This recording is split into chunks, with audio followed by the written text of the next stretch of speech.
অসম অৰুণাচল সীমান্তৱৰ্তী মনোমোহা প্ৰাকৃতিক পৰিৱেশৰে আগুৰি থকা ভালুকপুঙৰ প্ৰশান্তি লজত অনুষ্ঠিত হয় সতীৰ্থ সন্মিলন।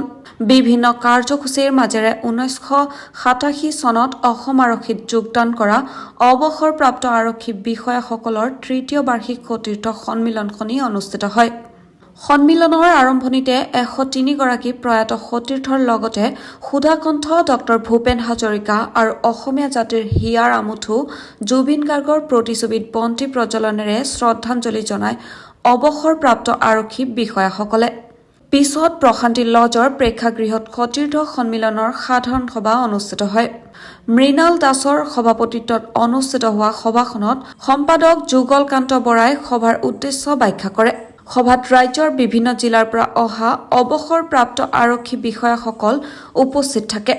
কোষাধ্যক্ষ দিলীপ ভৰালীয়ে সংগঠনৰ বছৰীয়া হিচাপ দাখিল কৰে। সভাত উগ্ৰপন্থীৰ গুলীত নিহত হোৱা বিভিন্ন কাৰণত মৃত্যুবৰণ কৰা সতীৰ্থসকলক গভীৰ শ্ৰদ্ধাৰে স্মৰণ কৰে। উল্লেখযোগ্য যে 1987 চনত অসম আৰক্ষীত উপ পৰিদৰ্শক হিচাপে 354 গৰাকী ব্যক্তিয়ে যোগদান কৰিছিল। তাৰ ভিতৰত বহুতে পৰৱৰ্তী সময়ত পৰিদৰ্শক আৰু উপ আৰক্ষী অধীক্ষক হিচাপে অৱসৰ গ্ৰহণ কৰে। তেওঁলোকে বছৰত অন্ততঃ এটা দিন সকলো সতীৰ্থ একত্ৰিত হৈ স্মৃতি ৰোমন্থন আৰু মত বিনিময় কৰাৰ সিদ্ধান্ত গ্ৰহণ কৰে আৰু সেই অনুসৰি প্ৰথম বাৰ্ষিক গুৱাহাটী, দ্বিতীয় বাৰ্ষিক কাজিৰঙা আৰু তৃতীয় বাৰ্ষিক ভালুকপুঙত অনুষ্ঠিত কৰাৰ পাছত চতুৰ্থ বাৰ্ষিক সন্মিলন গুৱাহাটীৰ আশে-পাশে অনুষ্ঠিত কৰাৰ সিদ্ধান্ত গ্ৰহণ কৰে। সন্মিলনত অৱসৰপ্ৰাপ্ত আৰক্ষী বিষয়াসকলৰ সৈতে তেওঁলোকৰ পৰিয়ালবৰ্গ উপস্থিত থাকে। মন কৰিবলগীয়া এই যে অসম আৰক্ষীৰ পৰা অৱসৰ গ্ৰহণ কৰা বিষয়াসকলৰ মাজত এইটো প্ৰথম সংগঠিত সতীৰ্থ সন্মিলন, যিটো ইতিমধ্যে সামাজিক সংগঠন হিচাপে চৰকাৰীভাৱে পঞ্জীয়নভূত হৈছে। আৰু বন্ধুত্বই আমাৰ আটাইতকৈ সঞ্জীৱনী সুধা। এই সঞ্জীৱনী সুধা আমি পান কৰোঁ বছৰটোৰ কাৰণে, আৰু বছৰটোলৈ আমি সজীৱ হৈ থাকো। আমি যেন আয়ুস আমাৰ বৃদ্ধি হৈছে এনে যেন লাগে।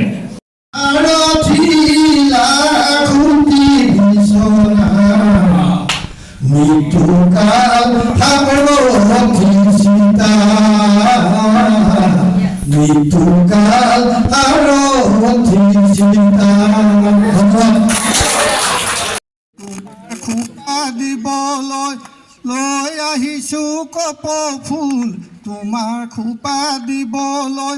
এইটো আচলতে ফাগুন মাহত গায়, এতিয়া চ'ত মাহত গাব লাগিব আকৌ।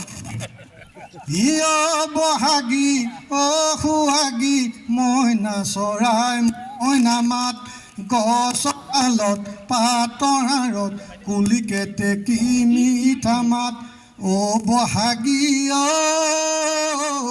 হাদৰে লগাই যাওঁ, এই হাদৰে লগাই যাওঁ মাত। এতিয়া আকৌ বহাগত গাব লাগিব নহয়, বহাগতো গাওঁ। তোমাৰ নাম তুমি আমাৰ দেহা জান, তাঁতৰ পাতত বহি লয় চকুনো লালি লয়, চকুনো জালি লয় মাকুনো হৰি হৰি, মাকুনো হৰি হৰি পৰে। ঐ হেদৰে বহাগী যাব তয়ো ঢোল গগনা লগতনো লৈ নাযাবি, ইয়লিয়া কৰিলা বলিয়া কৰিলা মোক। এই 3 মাহত 3টা গান গালো বাৰু।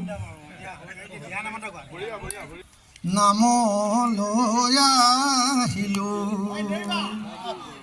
অ গুৰু জনাক সাক্ষী কৰি, নামকে ধৰিলো কৃষ্ণ। গৃহস্থৰে নিমন্ত্ৰণ পাই নাম লৈ আহিলো, এই গুৰুজনা সাক্ষী কৰি নামকে ধৰিলো। হে ৰাম ৰাম শুনি সৰ্বজন কৃষ্ণ ৰচৰিত। লাহি পিৰিনা পুৰণীয়া কৰেগা ও হালে জালে ঐ নাহিবিৰি না পুৰণীয়া কৰেগা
আজি বিশেষ ক'ব লগা এই যে আমি আমাৰ সতীৰ্থসকলক আজি বহুদিনৰ বিৰতিৰ পিছত বহুতক হয়তো আমি চাকৰি আৰম্ভণিতে লগ পাইছিলোঁ তাৰপিছত বহুদিন আমাৰ বিৰতিৰ পিছত আমি পুনৰ লগ পাইছোঁ আৰু প্ৰতি বছৰে আমাৰ 3 বছৰ হৈছে আজি এই সতীৰ্থ সন্মিলন আৰম্ভ হোৱা আমি সকলোকে লগ পাই খুব ভাল লাগিছে মনত এটা সাহস আহিছে আমাৰ যেন আমি সেই আগৰ সেই দিনবোৰলৈ ঘূৰি গৈছোঁ লৰালি কালৰ ৰোমন্থন কৰিছোঁ সকলোকে লগ পাই ভাবিছোঁ আমি এতিয়াও সেই 1987 চনৰ CSI যেন হৈ আছোঁ আজি এই মুহূৰ্তত আমাৰ তেনেকুৱাই অনুভৱ হৈছে আৰু সকলোকে লগ পাই খুব আনন্দ লাগিছে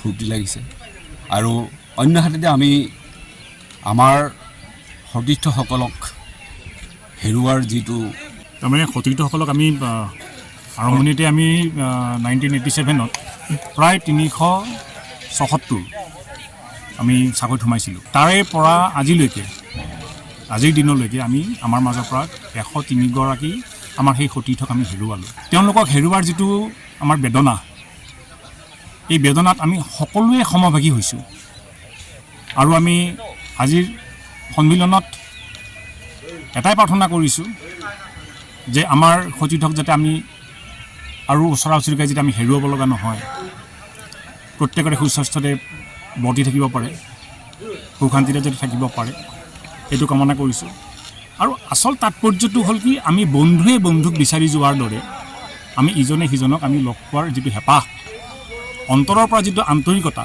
তাক আমি ইয়াতে ইজনে সিজনক লগ পাই প্ৰকাশ কৰিছোঁ আজিৰ দিনটোৰ কাৰণে হ'লেও আমি যেন আকৌ 20টা বছৰ পিছুৱাকৈ আমি 40 বছৰীয়া 35-40 বছৰীয়া যেন সফল ডেকা তেনেকুৱা যে আমি অনুভৱ কৰিছোঁ আৰু এই অনুভৱ যিটো ইয়াৰ ধাৰাবাহিকতা আমি সেইটো কণ্টিনিউ ৰাখিবলৈ আমি বদ্ধপৰিকৰ আমি ইজনে সিজনক আন্তৰিকতাৰ বান্ধোনেৰে বন্ধুৰ বান্ধোনেৰে আমি ৰাখিবলৈ আমি আশাবাদী